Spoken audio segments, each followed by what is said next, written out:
Okay, so here's another great treasure from the vault here. This is Circus magazine from okay, it's up here. Yeah, March 1971, 50 cents. So let's flip on through here, see what we got. Um, kind of crappy ads and stuff. It's a Big Brother. I don't know if she I guess Janice had passed at that point, so they had a solo thing. You know, the Doors did the same thing. If you ever come across a copy of Other Voices, that's just the other. That's just the three of them. They put out two albums. They put out one called Full Circle as well. This is an ad for Paranoid. Look, Black Sabbath. What? Look at that. And of course, this magazine had everything. It had movie reviews.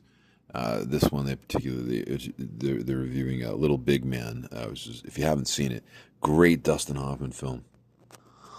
Yeah, so we got this cool feature on Sly Stone, who I always loved. Love Sly and the Famous Stone is Jerry. Love all their albums. A nice Kinks article there with the classic Kinks. There's Ray looking sardonic as ever, and I guess there's his bro in the back there. So so what else do we have here? Oh, a big article on Sabbath. Look at that, Sabbath from 1971. There's Ozzy having a smoke weed, smoke the good stuff, Ozzy. Oh, that's a kind of a cool shot there.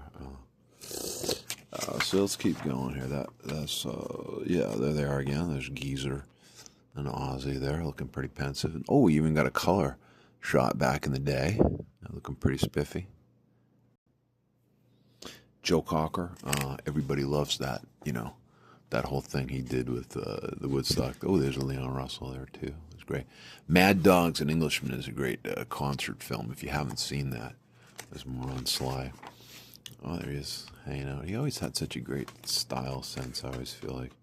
But I guess what happened with Sly Stone, you probably may know. This is an interesting article about Creedence when they're still together.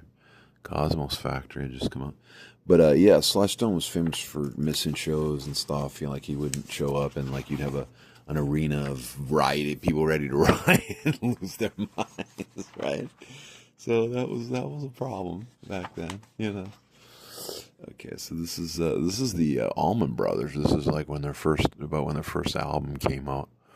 Looking pretty young there, huh? There's Greg and there's Dickie. All right, so we'll see if there's anything else of interest before we finish this. Okay, here's a little interesting item. Morrison may record a blues album on his own. All right, that's interesting. I don't think that ever came. 3 minutes here, bro.